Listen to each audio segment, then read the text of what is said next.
아 글쎄 안 들려 들을 뉴스 없어 아무 뉴스도 귀에 들어오지 않아 듣고 또 들어도 들을 뉴스 없어 만든 게 이프로야 이동영의 뉴스 정면승부 YTN 라디오 이동영의 뉴스 정면승부 3부 시작하겠습니다. 3부에서는 정의당 김종대 의원과 인터뷰합니다. 선거제 개혁 법안의 내관으로 떠오른 의원 정수 확대 문제를 비롯해서 통일부가 금강산 관광 문제와 관련한 실무회담을 북한에 역제안했는데 이런 현안들 함께 이야기 나눠보겠습니다. 김종대 의원님 어서 오십시오. 네, 안녕하세요. 예, 오랜만에 초대했습니다. 아이고 감사합니다. 예. 저도 정말 오랜만에 오니까 예. 더 좋습니다. 새롭고요. 자, 오늘 민주당 이인영 원내대표 교섭단체 대표 연설이 있었는데 연설 중간중간 한국당 의원들이 항의성 고성을 지르기도 했습니다. 정의당은 어떻게 들으셨습니까? 예, 그날 오늘이죠. 방청객에 어린 학생들이 정말 많이 와 있는데 제가 왔었는데 예, 정말 나 뜨거워 못 보겠습니다. 그런데 그 고함 속에서 이제 벌어지는 이런 국회의 모습도 이제는 사라졌으면 좋겠다. 정말 안타깝습니다. 내일부터 또 이제 야당 그 대표 연설 때도 불상사가 분명히 예상이 되는데 지난번 나경원 대표 연설은 뭐 중단되지 않았습니까? 예. 그러다가 어렵게 끝났는데 그런 일이 정말로 이 국회의 일상이 돼버린 것 같아가지고 이제는 좀 자괴감도 생기고 꼭 이렇게 정치를 해야 될지 안타깝습니다. 예. 특히 이번 국회가 더 그런 것 같기도 하고. 아니 20대 국회는 제가 보기에는 이게 뉴노멀이 됐어요. 예. 사실 1년에 반이 파행입니다. 예. 그리고 법안 통과율은 20%밖에 안 되고 그러는 가운데서 그 대결 그 자체를 목적으로 하는 것 같아요. 사실 그 어느 목표를 관철하기 위해서 가끔은 트러블을 할 수도 있고 대치도 할 수 있지만 지금은 대치 자체가 목적 아니냐. 예, 아무 이제나 끄집어내서 무조건 반대하고 발목 잡고 상대방을 악마화하는 이런 정치의 모습이 이제 19대 때도 그렇습니다만 20대 때 와가지고 더욱더 강화된 것 같아서 정말 이 정치는 뿌리부터 다시 갈아엎어야 된다. 이래서 정치 개혁이 필요한 거예요, 사실은. 방금 뭐 무조건 반대하고 상대를 악마화 만들고 이런 말씀하셨는데 오늘 이인영 원내대표 연설 중에 자유한국당에서 가장 큰 고성이 터져 나온 대목이 한국 경제의 가장 큰 위협 요인이 야당 리스크다. 이 부분이었거든요. 네. 아마 이인영 원내대표는 반대를 위한 반대를 자유한국당이 하고 있다. 네. 그 주장인 것 같아요. 예, 그 앞에 내용이 뭐냐면은 추경을 100일씩이나 국회에 묵혀둔 전례가 없거든요. 그런데 이번에 추경이 얼마나 중요했습니까? 그 한일 관계에서 경제 갈등이 시작되면서 빨리 그 소재 부품 국산화를 위한 기술 지원을 그때 2조 5천억 가량 포함돼 있었는데 이걸 좀 적시해야 되는 시점이었고 그다음에 그 경제 성장률의 전망치가 계속 낮아지는 상황에서 뭔가 그 정부의 재정이 적극적 역할을 해야 되는 마중물 역할을 해야 되는 그런 상황이었어요. 이 재정이 방파제가 돼야 되는 역할이었는데 실기했거든요. 그러다 보니까 이 야당의 어떤 반대가 결국은 통과시켜 줄 거면서 석 달이나 묵히고 이런 것들을 이제 지적하면서 야당의 어떤 그 원인을 지적을 했는데 역시나 자유한국당에서 격렬하게 아주 심하게 반발했습니다. 알겠습니다. 선거제도 개혁 이게 좀 해보죠. 네. 심상정 정의당 대표가 10% 정도 확대를 이야기했었습니다. 국회의원 숫자. 나경원 원내대표가 정치개혁, 선거개혁 전부 핑계였다. 정의당에서 말하는. 그러면서 결국은 배지 욕심, 정의당 의원수 늘리기 위해서 나온 게 아니냐. 이렇게 밥그릇 본색을 드러냈다라고 조금 심한 말을 했는데 어떻게 평가하십니까? 글쎄 예상 못했던 건 아닙니다. 그러나 제가 조금 그걸 맞받아친다기보다는 그 말의 진정성 우리가 10% 이내에 의원 정수 확대를 한번 논의해보자고 대표가 얘기한 건데 이거는 단순히 300명의 의원이냐 330명의 의원이냐를 얘기한 게 아니에요. 전혀 다른 국회를 얘기하는 겁니다. 사실 의원 수 30명 정도가 확대된다고 했을 때 그럼 일 안 하고 노는 의원 저 실업수당 30명 더 주자는 얘기냐 이렇게 받아들이시는 분들이 많아요. 그렇죠. 그런데 지금 연동형 비례대표제로 국회 국회의 체질과 문화와 구조를 바꾸는 전혀 다른 국회를 만들자고 하는 건데 이게 지역구 의석이 좀 감소해야 가능한데 지역구의 의석 감소를 반대하는 분들이 너무 많으니까 그러면 비례대표로 연동형 비례대표제를 해야 되는데 방법이 안 나와요. 그래서 현실적인 안을 협의해보자 이렇게 얘기한 걸 가지고 이제 굉장히 반발을 합니다. 뭐 그거 30명 넣는다고 해서 정의당이 30석 다 가져오는 것도 아니고 어디까지나 정당 지지율로 배분하는 건데 그게 어떻게 정의당만을 위한 제도입니까? 그런 것들이 아니라 그게 바로 공정한 룰이기 때문에 연동형으로 정당 지지 받은 만큼 지분을 행사하는 지금 정치가 안정된 나라들은 대부분 하고 있는 제도입니다. 이거를 정의당 배지 챙기기다 또 본색이 드러났다 이렇게 이야기한다면 그동안에 큰 정당이 누려온 불로소득 자기 지지율보다 15석 내지 20석을 더 가져가는 이것이 오히려 저는 국민들에게 배지 본색이다. 지금 이런 밥그릇 지키기는 오히려 자유한국당이 하고 있다는 말씀을 꼭 드립니다. 예. 어쨌든 지금의 선거제도상은 비례성하고 일치하지 않으니까 국회의원 수를 조금 더 늘리고 그래서 비례성을 늘리자. 그리고 소수 약자를 대변할 수 있는 그런 의원들을 많이 확보하려면은 조금 늘려야 된다. 이 생각인 것 같은데 그런데 국회 불신, 정치 불신이 너무 깊어서 일반 국민들이 국회의원 숫자 늘린다 그러면 일단 무조건 반대할 것 같거든요. 그러니까 저희가 사실 고양이 목에 방울 달겠다 악역을 자처한 거예요. 사실은 이걸로 인해 가지고 우리 당이 받게 될 어떤 비난과 그 각종 공격은 저는 불보도 뻔했다고 생각합니다.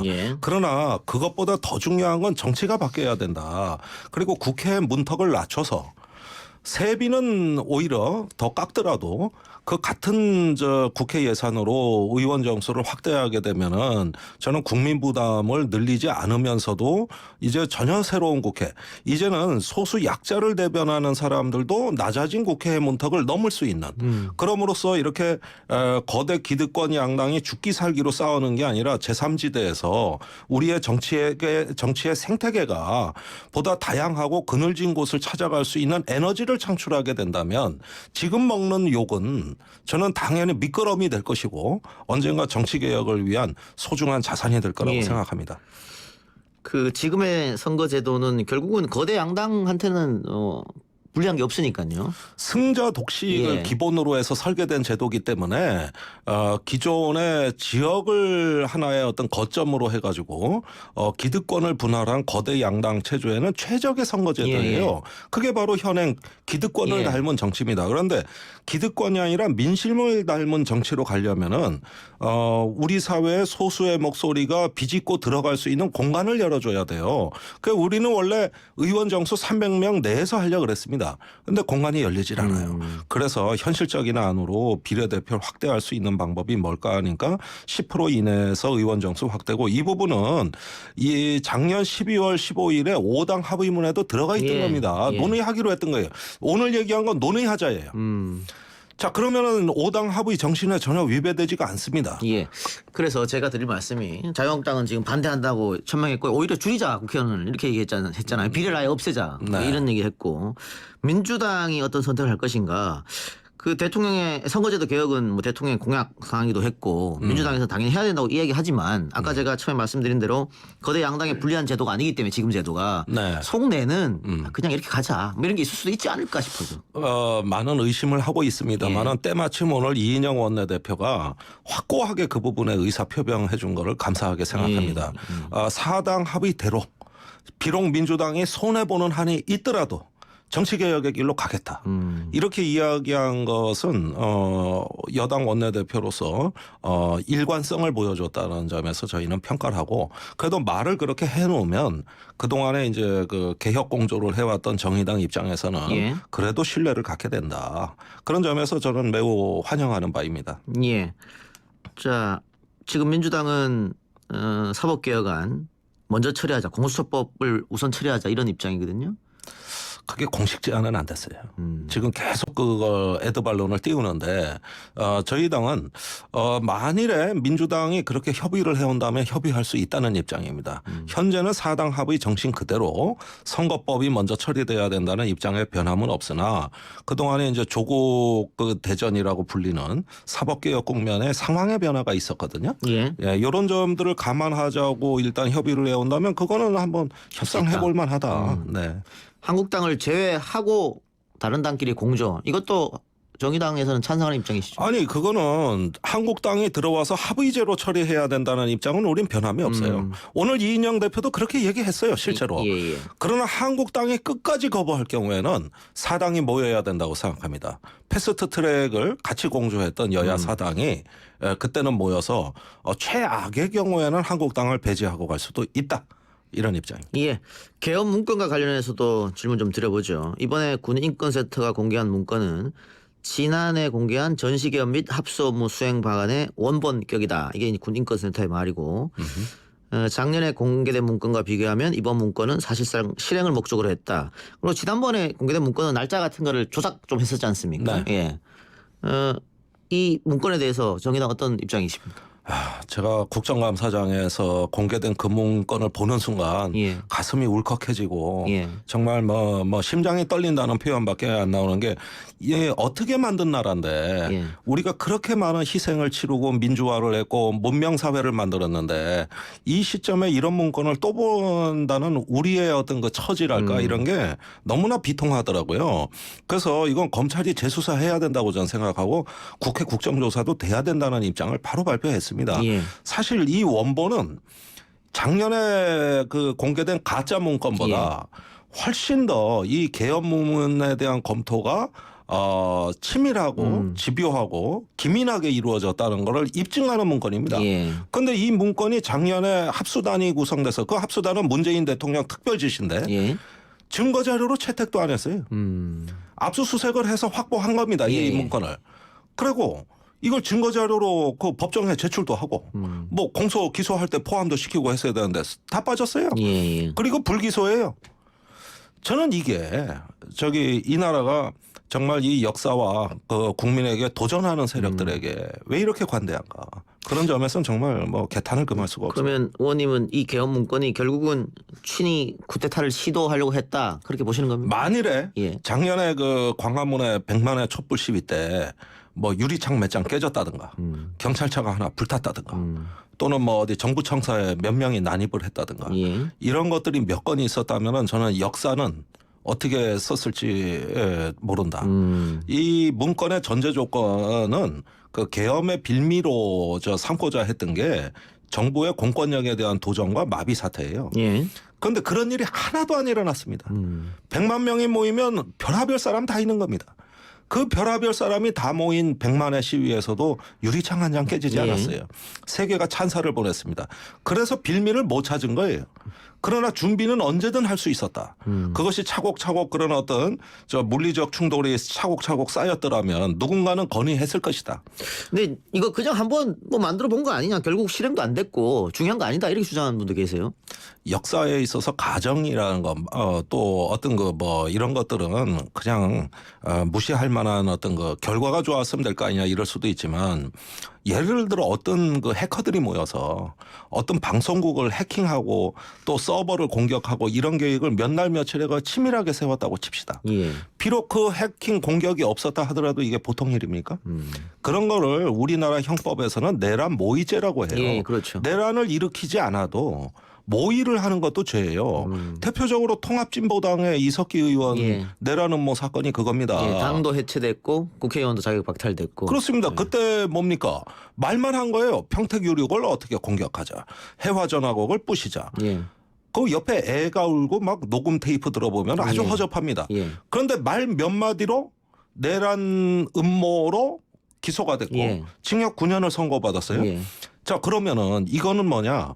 말 몇 마디 한 겁니까? 문건으로 나온 거죠. 이거는. 문건을 몇 차례 업그레이드하고 또 시행에 만전을 기하겠다는 게 그 문건의 결론이에요. 그런데 이건 무죄입니다. 저는 법치주의 사회가 이래서는 안 됩니다. 왜 일관성이 없습니까? 그 아까 국정조사도 해야 된다고 말씀하셨는데 이게 원래 지난번 문건 나왔을 때 청문회 하자 합의했는데 합의가 이루어지지 않았고 청문회가 실시가 되지 않았고 네. 그리고 지금 검찰이 기무사령관이 도주한 기무사령관이 돌아오지 않기 때문에 조사를 못한다 해서 지금 기소 중지되는 상태거든요. 참고인 중지. 참고인 중지됐고 네. 그래서 그러면 특검으로 가자. 네. 어떻게 보십니까? 사실 특검으로 갈 필요성이 있는 충분한 요건은 다 충족됐다고 봐요. 예. 그러나 그건 문재인 정부에 대한 불신이 되는 겁니다. 자, 그런데 당시에 합수단 수사는 누가 지시했느냐? 문재인 대통령이 지시한 예. 겁니다. 어느 날 문건이 언론에 공개되는 걸 보고 대통령께서 뭐라 그랬냐? 그 문건 나한테 직접 가져와라. 특별수사단 차려라. 그래서 기존 조직과 독립된 수사단으로 이걸 끝까지 규명해라. 예. 이랬거든요. 예. 그러면은 수명을 해야죠. 예. 명령을 받았잖아요. 예. 그런데 왜 이런 중요한 자료는 증거 자료가 채택이 안 돼 있고 또 주범이 도주했다는 이유로 그 주범을 검거하지 못하면은 수사를 다 중간에 중지해버리는 전 그런 수사도 처음 봅니다. 그 비록 도주했다 할지라도 사실관계는 남아 있잖아요. 그렇죠. 예. 그러면 그 자체는 본인이 없더라도 수사를 할 수가 있는 겁니다. 예. 그런데 연말에 그냥 뭐 다 중지해버렸다고 선언을 해버리고 이렇게 된 거는 정말 우리가 역사에 대한 어떤 불성실합니다. 알겠습니다. 또 남북 관계도 궁금한 게 많은데 금강산 관광지구내 남측 시설 철거 문제. 우리 정부가 북측에 실무회담을 제안했는데 북쪽에서는 그냥 페이퍼로만 주고받자 이랬단 말이죠. 예. 화가 단단히 난 거예요. 예. 사실 9.19 공동성명 작년에 체결한 평양 공동성명에서 금강산하고 개성공단은 즉각 재개하기로 예. 합의문에 문서화돼 있어요. 예.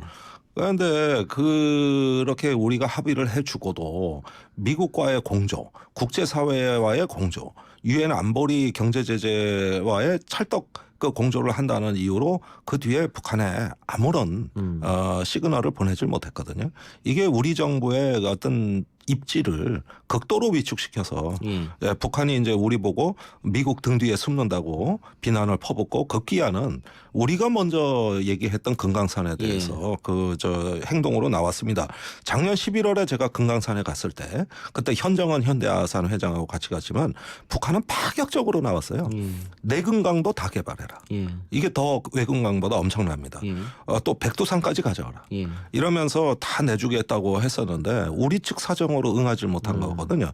그런 면에서는 조금 우리도 반성할 점이 많습니다. 예.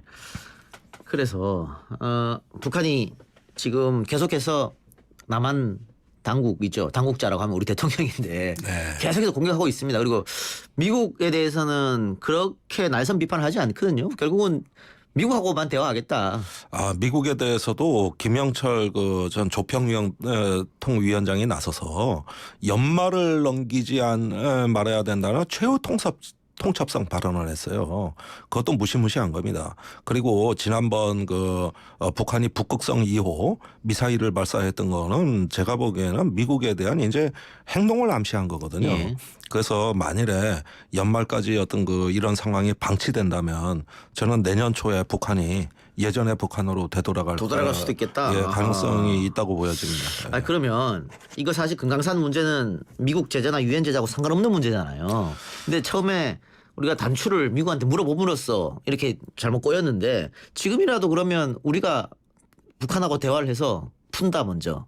이거 어떨까요? 원래 2월에 하노이 회담 직전에 문재인 대통령 계획은 북미 간의 하노이 회담의 합의문이 나오고 그 다음에 문재인 대통령이 유엔 안보리로 가서 금강산 관광을 재개하는 걸 제재 완화시켜달라 또는 제재 면제시켜달라고 요청할 계획이었어요. 그 순서대로 갔더라면 지금쯤 아주 좋았을 겁니다. 그런데 사실 그 회담이 결렬되면서 북한은 거의 트라우마 상태에 빠졌고 이후에 약속을 지키지 않는다고 남한을 압박하기 시작했습니다. 이런 것들이 모든 게 다 꼬여가는 정국에서 저는 우리 정부가 이제는 중재자니 촉진자니 이런 말을 할 게 아니라 당사자로서 이 상황을 돌파하겠다는 대북정책 시즌2 선언이 나와야 된다. 그리고 금강산 관광에 대해서는 저는 유엔 안보리에 저촉되지 않는 방법으로 재개하는 방법이 있다고 생각합니다. 그건 벌크 캐시를 북한에 주는 게 아니라 대량 현금을 예. 현물이라든가 추후 결제라든가 다른 어떤 방식을 바꿔서라도 이 금강산은 결의의 자산이고 우리 기업에 재산이 들어가 있기 때문에 무슨 일이 있어도 우린 포기할 수 없다. 예. 이런 의사를 북한에 강력히 전달하고 이제부터 내금강 또 원산까지 개발하는 프로젝트에 우리 기업이 한번 참여하고 주도하겠다는 예. 의사를 다시 한번 밝혀야 된다고 예. 생각해요. 어떻습니까? 그러니까 북한이 우리가 일단 실무회담 개최를 제안했는데 받아들일 걸로 보십니까? 그러지 않은 것 같아요. 이거는 지금으로서는 아닌데 우리가 먼저 발표를 하고 북한이 매력을 느낄 만한 제안을 먼저 하고 실무회담을 해야 될 것 같습니다. 그냥 하기에는 상황이 너무 악화됐습니다. 예, 북미 대화는 어떨까요? 지금 중단된 후로 지금 3주 한 달까지 지났는데도 지금 다시 재개가 안 되고 있어요. 안 되고 있어요. 그리고 트럼프의 지금 정치적 상황이 너무 안 좋습니다. 예. 2월의 하노이 회담의 결렬의 원인 중에 하나는 트럼프의 국내 정치였어요. 예. 그게 중요한 이유입니다. 지금 더 그래졌어요. 예, 그렇죠. 그런 면에서 저는 이제 북한이 미국이 요구하는 일괄 타결에 한 걸음만 더 다가가고 또 미국은 북한이 요구하는 단계적 접근론에 반발짝만 다가가서 약간만 생각을 바꾸면 풀리는 문제인데 예. 서로 한 발짝도 안 움직이고 있거든요. 네, 그래서 이걸 푸는 방법은 결국은 정상회담밖에 없다. 실무회담은 아무리 해도 예. 더 나빠지지 좋아지지 않습니다. 오로지 푸는 방법은 정상회담밖에 없습니다. 예. 내년 초 열릴까요? 지금 연말로 시한을 정해놨으니까 예. 미국이 연초까지도 이거를 뭐 방치할 문제는 아니고요. 늦어도 11월에는 정상회담에 대한 합의가 돼야 됩니다. 알겠습니다. 김정대 의원님 오늘 인터뷰 고맙습니다. 네, 감사합니다. 뉴스 신동 이 작가와 함께하는 비포장 뉴스 해학 뉴스 정면 승부. YTN 라디오 이동의 뉴스 정면승부 4부 시작합니다. 이슬람 급진 무장 세력 IS의 수장인 알 바그다디가 미군의 공격으로 숨졌다고 트럼프 대통령이 공식 발표했습니다. 트럼프 대통령으로선 다목적 포석이 깔린 작전으로 해석이 되는데 IS 조직의 향후 행보에도 관심이 쏠리고 있습니다. 향후 IS 조직의 운명 또 중동과 국제 정세에 미칠 영향 등 전문가와 함께 알아봅니다. 명지대 중동연구소 정상률 교수 연결하겠습니다. 교수님. 네, 안녕하십니까? 네, 안녕하십니까? 네네. 자, 트럼프 미국 대통령이 중대 발표를 하겠다 이렇게 말하고 난 후 IS의 수계 알 바그다디가 사망했다라고 공식 발표를 했습니다. 그런데 미국의 알 바그다디 제거 작전은 처음이 아니죠. 꽤 오래 진행된 거죠? 몇 차례 있었던 것 같습니다. 예. 그 당시 2014년 10월에 미군이 폭격을 한 적이 있고요. 2015년 2월에도 그 요르단 공군이 폭격을 했습니다. 그 당시에는 주로 폭격 중심으로 예. 한 것 같습니다. 예. 이번 같은 경우는 확실한 정보를 가지고 예. 급습을 한 것 같아요. 폭격 후 급습 이런 식으로 한 것 같습니다. 예. 방금 확실한 정보를 가지고 급습했다고 하셨는데 네. 지금 보도 내용 보니까는 트럼프 대통령이 백악관에서 그 작전 상황을 영화처럼 실시간으로 봤다 이런 얘기도 들리는데 그게 정보가 확실했기 때문에 그렇게 됐겠죠? 그렇습니다. 그 오바마 정부 때도 그랬거든요. 예. 제가 이제 이 언론에 쭉 보니까 사진이 그냥 올라 있어요. 예. 그 작전 과정을 백악관에서 이렇게 뭐라고 하나요? 보고 작전 지시를 한 것 같습니다. 예. 지금 트럼프 대통령은 그 러시아의 협력을 강조했는데 러시아 국방부는 알 바그다디가 미국의 공습으로 제거됐다고 믿을 증거가 없다 이런 얘기를 했습니다. 이거 어떻게 봐야 될까요? 그러니까 이게 그 영어로 보니까는 그 러시아죠. 러시아가 그 시리아 그 이번에 그 공습했던 그 지역 가까운데 해군 기지가 있거든요. 예. 그래서 공군이 러시아 공군이 관할하는 지역인가 봐요. 예. 그래서 거기를 통과해서 날아가서 폭격했다 이렇게 주장하고 있고 그 전에 미국 정부가 러시아에게 이제 그렇게 할 거다. 아메리칸 미션이라고 보셔냈더라고요. 미국의 어떤 행동을 하겠다라고 이제 알렸다고 그러거든요. 예. 근데 러시아는 이제 별로 뭐 그렇게 신통치 않게 이렇게 얘기하고 있고 그 이유는 뭘까 저도 생각해 봤는데요. 그 시리아의 영향권을 둘러싸고 예. 좀 신경전 하는 거 아닌가 미국과 러시아와 예. 또 터키까지 포함해서 예. 그런 것 같습니다. 예. 최근에 이라크 시리아죠. 시리아 북부 지역에 있는 미군을 뭐 이라크로 이동한다 뭐 그런 얘기했었고 실제 철수했다 그런 얘기했었고 그러나 이제 비판이 많이 있으니까 트럼프 대통령이 한 800여 명 정도를 유전지대에 그대로 놔두겠다 뭐 이렇게 주장했거든요. 예. 등등 그러니까는 시리아 지역을 둘러싸고 주변국들이 특히 미국과 러시아가 서로 영향권을 갖기 위해서 서로 그런 식으로 좀 얘기하는 거 아닌가 그런 생각이 듭니다. 예. 근데 지금 미군 특수부대가 급습하니까 이 알바그다디가 자살용 폭탄 조끼를 터뜨려서 사망했다. 이게 지금 백악관 내용인데 그래서 DNA로 확인을 했다고 했거든요. 그런데 이 알바그다디의 DNA는 어떻게 또 확보했을까? 그런 의문점도 들어요. 그러니까 한 15년 전에 어떻게 해놨다는 수집해놨다는 뭐 이런 건데요. 15년 전이면 2003년, 4년 뭐 이런 때거든요. 예. 그때 2003년이면은 그 당시에 알바그다디가 크게 이렇게 드러나지는 않았었어요. 예. 2003년이면은 미국이 이라크를 침공해가지고 이라크 전쟁을 일으켰던 시기고. 그 당시 그 전에는 2001년에 이제 9.11 테러가 났잖아요. 예. 그러고 2001년에 아프간 전쟁하고 2002년에 이제 악의축 발언을 해요. 부시 대통령이. 예. 그러고 2003년에 이라크를 침공했거든요. 예. 그러고 그 당시에 알바그다디는 존재감이 별로 없었던 걸로 알고 있습니다. 단 수감 생활을 그 당시 2003년에서 한 4년 그 사이에 감옥에서 있었는데 아마 그때 수집해 모아놓은 그런 DNA가 아닐까 그렇게 추측이 됩니다. 예. 그러면 2003, 4년 이때는 그렇게 주요 인물이 아니었는데 국제사회의 위험 인물로 부상한 거는 언제라고 보면 됩니까? 언제쯤부터? 그러니까 이제 이 알바그다디가 이게 밖으로 이렇게 알려지기 시작한 것은 한 2010년 정도부터 드러난 것 같아요. 예. 그 당시에는 알카에다가 저갈 때니까 알카에다가 이제 막 이렇게 한참 이렇게 확대되던 시기고 2011년에 아랍 스프링 있잖아요. 아랍의 봄. 예. 이때 이제 시리아, 이라크가 영향을 미쳐가지고 굉장히 혼란에 들어가요. 예. 내전에 들어가거든요. 예. 그런 때에 이제 알바그다디가 이렇게 알카에다 이라크 지부에 들어가 있다가 곧 얼마 안 돼서 이게 서로 이제 이별한 것 같아 서로 노선이 안 맞아서. 예. 그래가지고는 이라크 이슬람 국가라는 게 있습니다. 예. 그러니까 이게 참 이게 막 합했다 이게 해졌다 이런 건데 이 IS 최전신은 1999년에 유일신과 성전 그룹이라는 게 있어요. 예. 2004년이었던 기억되는데요. 우리나라 김선일 참수 사건 있잖아요. 예, 필압 사건. 그 조직이거든요. 그 조직이 지도자도 바뀌고 명칭도 바뀌고 쭉 이렇게 오는데 이게 한 ISI로 바뀐 게 한 2010년 전후. 그러다가 다시 ISIL로 바꾸고 2014년에 모술을 점령하면서 이제 IS를 이름 바꿔요, 명칭을. 예. 이게 알바그다디가 했거든요. 그러면서 이제 가운데 드러나게 되고 굉장히 폭력을 행사하면서 세계 이제 알려지게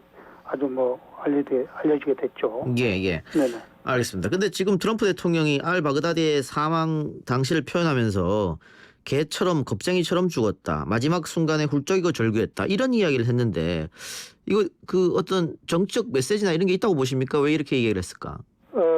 트럼프 대통령의 그동안의 트위터 정치라고 할까요? 이런 거라든가 이 발언하는 게 성격인 것 같습니다. 그런 것 같고요. 또 하나는 트럼프 정부의 대외 정책의 기조가 아메리카 퍼스트 정책이거든요. 예. 고립주의인데요. 고립주의를 하면서도 월등한 군사력으로 미국 동맹국을 지키겠다라는 게 이제 정책이거든요. 예. 이제 그런 것에 대한 반응일 수도 있고 자기는 잘했다는 거죠. 그런 미국 그 특수부대가 좀 했잖아요 이번에. 예. 그래서 그는 사기를 높이게 한 것도 되고요. 또 자신의 능력을 좀 과하게 표현하는 그런 그런 것 같습니다. 본인 특유의 성격일 수도 있겠네요. 예. 예, IS나 독재자들에게 이제 그 비겁함을 강조하는 뭐 이런 어떤 표현 같습니다. 예, 알겠습니다. 그 우리 방송을 듣고 있는 청취자들이 이제 가장 궁금할 점 같은데요. IS 조직의 수장이 사망했기 때문에 앞으로 IS 조직은 어떻게 될 건지 그게 굉장히 궁금합니다. 그 참 이게 참 예측이 쉽지 않은데요. 예. 얼마 전에 이제 미국이나 서구 언론들에서는 IS가 이제 미국에 그렇게 발표했지 않습니까? IS를 모술에서도 축출하고 시리아 라카에서 축출하고 난 다음에 이제 완전히 IS는 이제 소멸됐다라고 예. 이제 주장했거든요. 예. 그런 반면 어떤 그 학자들이나 언론에서 보면은 나중에 IS 3.0으로 다시 드러날 것이다. 나타날 것이다. 이제 이렇게 주장한 것도 있습니다. 그러니까 한마디로 참 말하기는 힘든데 그 알바그다드 또는 IS가 이렇게 부상하는 그 과정을 또 보면은 새로운 IS 또는 IS의 어떤 변신, IS 3.0 형태로 변신해서 대규모 테러를 할 가능성도 있고 다른 이름으로 나타날 가능성도 있고 그렇습니다. 물론 이제 소멸했다고도 할 수 있고요. 근데 두 가지로 좀 예측이 되는데 뭐 한마디로 말하기 좀 어려운 것 같습니다. 그러나 당분간은 그 소규모 테러라고 할까요? 예. 이런 형식으로 계속 잔존하지 않을까 그런 생각이 듭니다. 일단 조금 지켜봐야겠네요. 네네. 예. 그럼 국제적으로 이 알바그다디의 뭐 뒤를 이을 2인자라든가 이런 사람은 공개되지 않았던 모양이죠? 그러니까 언론에는 저도 봤는데요. 예. 그동안 역시 이제 뭐 존재감이 없었죠. 압들 알 카르디시 다시라고 하는 사람을 지목했다고 그러는데 예. 이 사람도 그 바그다디에 젊었을 때 그 IS 하기 전에 마치 별로 존재감이 없었거든요. 예. 그런데 이제 이 IS 그 바그다디가 사망했기 때문에 이 사람의 어떤 리더십을 이제 어떻게 할지는 잘 모르겠습니다만 이 사람이 또 갑자기 부상할 가능성도 있다고 봅니다. 알겠습니다. 왜 그러냐면은 예. 이슬람 극단주의 조직 같은 경우는 예. 리더가 바뀌잖아요. 그럼 바뀐 리더에게 또 이렇게 충성하게 돼 있거든요. 그 칼리프제라는 게 정치, 경제, 종교 모든 것의 지도자거든요. 그러니까 어떤 리더가 이렇게 그 사람 바뀌면은 거기에 충성 서약을 하거든요. 충성 서약하고 나서 이제 그 사람한테 모든 힘이 이게 쏠리기 때문에 예. 이 사람이 앞으로 또 부상할 수도 있고요. 있다. 네네. 그리고 그 수장이 지금 사망했기 때문에 그 만일 잔존 세력이 남아 있다고 한다면 미국에 대한 보복 테러 가능성도 있지 않을까 조심스럽게 염려가 되는데요. 그러니까 이제 보복 테러는 하겠다는 의지는 가지고 있겠죠. 예. 그러면 이제 그 수단을 얼마나 가지고 있을까에 대해서는 글쎄요, 리더십이 이제 좀 몰락했으니까 큰 제가 보기에는 9.11 테러 같은 그런 어떤 테러라든가 보복 예. 좀 힘들 것 같고 시간이 좀 지나고 나서 새로운 형태의 그 IS류, 뭐 IS 3.0이든 어떤 다른 조직이든 이런 게 이제 시간을 두고 아마 큰 보복으로 나타날 수도 있을 거라고 저는 봅니다. 예. 아까 교수님 오바마 전 대통령 잠깐 얘기했었는데 이 오바마 전 대통령의 빈라덴 사살 작전과 이번이 많이 비슷하다. 그렇게 보십니까? 제가 보기에는 이제 사진 저도 봤거든요. 예. 사진만 봤는데요. 그 닮은 점과 다른 점이 좀 있습니다.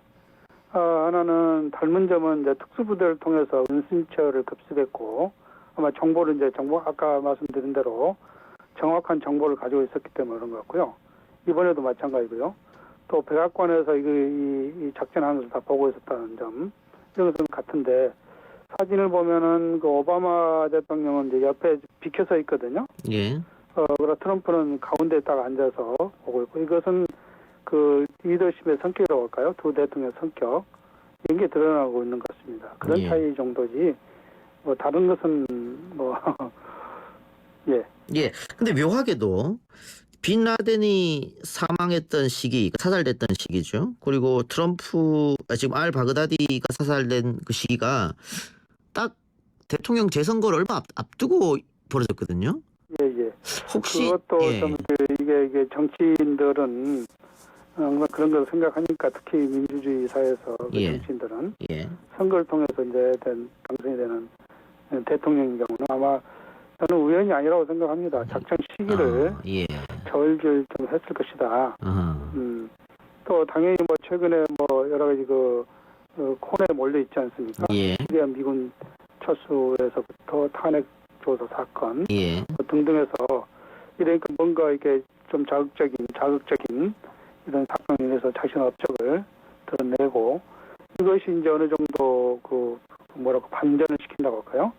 여론을 반전시키고 뭐 대선에 조금은 영향을 있을 거라고 저는 봅니다. 이런 게. 예. 그래서 북미 협상도 저는 기대를 좀 하는데 북미 핵 협상도 올해 말인 내년 초에 뭐 선거 이용하려고 하기 때문에 아마 크게 또 협상을 좀 잘했으면 좋겠다는 생각이 들고 기대도 하고 있습니다. 예. 자, 마지막으로요. 오늘 IS 수괴 사망에 대해 이란 정부가 미국이 자신의 피조물을 죽였을 뿐이다. 이렇게 얘기했습니다. 그 미국의 중동 정책이 IS의 테러리즘을 키운다. 이런 지적 같은데 여기에 대해서 교수님은 어떤 생각 갖고 계십니까? 그것도 역시 맞는 일본은 맞고 일본은 좀 틀린 말인데요. 이제 이거 좀 이런 상황을 좀 이해를 하려면은 뭐 오랜 전부터 봐야 되는데 2001년부터 9.1 테러부터 봐도 2001년 9.1 테러 이후로 2002년인가 미국 부시 대통령이 The Broader Middle East and the North Africa Initiative 해가지고 확대 중동 아프리카 정책 발표를 했습니다. 이때 이게 뭐냐면 민주화와 계획을 추진하겠다 이거거든요. 그러고 2003년 아까 말씀드린 대로 미국 이라크 전쟁을 해서 후세인을 사형을 시켰고 잡아서 그러니까 이제 이런 후세인 독재자이긴 하지만 중동 사회의 어떤 정체성이라고 할까요? 정체성 혼란이 있거든요. 예. 이런 시기에는 독재자가 좀 필요한데 예. 이게 제가 한 위에 어떤 대안이 없으니까 이라크가 혼란이 됐고 내전으로 갔거든요. 예. 근데 이런 등등을 보면은 이란에서는 니네들이 이렇게 키운 거 아니냐 미국에게 예. 이렇게 주장할 수도 있는 겁니다. 그러나 저는 근본적으로 중동 지역에는 그 국경을 초월해서 상호 연계되어 있는 그 단층성 형성됐어요. 부족 간에 종포 간에 민족 간에 또 석유가스와 파이프라인 뭐 등등 이런 거에 굉장히 혼란스럽게 이게 단층성이 형성되어 있기 때문에 예. 조그만 충격에도 이게 내전, 뭐 혼란, 내전, 전쟁 또 이것이 국제전으로 이제 확대되고 이런 현상이 있거든요. 예멘 내전도 마찬가지고 이라크 내전도 마찬가지고 시리아 내전도 이런 혼란한 틈을 타서 또 내전이 생기고 국제화, 내전의 국제화 현상이 일어났거든요. 그래서 이제 근본적으로 중동 지역에서는 이런 혼란, 내전, 분쟁 가능성이 굉장히 높다. 이렇게 볼 수 있습니다. 그러면 그 IX가 혹시 축출되면 시리아 문제도 자동으로 해결이 됩니까? 어렵겠죠?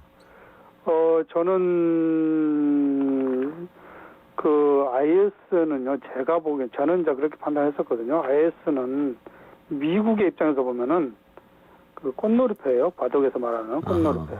왜 그러냐면은 이란과 이라크, 시리아, 레바논, 히즈볼라 이렇게 연결되는 시아파 선이 있거든요. 예. 이 시아파 선을 이제 지지해왔던 게 러시아예요, 사실은. 예. 지금까지. 예. 그러고 IS는 그 시아파 정권인 시리아 아사드 정부의 저항에서 싸운 거 아닙니까? 그렇게 된다면은 미국은 사실은 사우디아라비아라든가 터키라든가 이쪽을 지원하는 지지하는 그런 국가였기 때문에 IS 같은 경우는 그 꽃놀이패였거든요. 양쪽을 다 이용할 수 있는. 예. 그랬는데 이제 이렇게 됐기 때문에 저는 최근에 시리아에서 미국이 철군하면서 벌어지는 사건들, 또 최근에 이라크에서도 좀 100몇십 명, 예. 200몇십 명 죽었잖아요. 예. 이런 사건들, 리비아도 좀 내전 예. 양극장이 좀 있고요. 이런 상황을 보면은 시리아도 굉장히 혼란이 좀 더 지속될 것이다. 지속되지 예. 않을까 그런 생각이 듭니다. 알겠습니다. 교수님 오늘 인터뷰 고맙습니다. 네네. 네, 지금까지 명지대 중동연구소 정상열 교수였습니다. 내일 뵙겠습니다.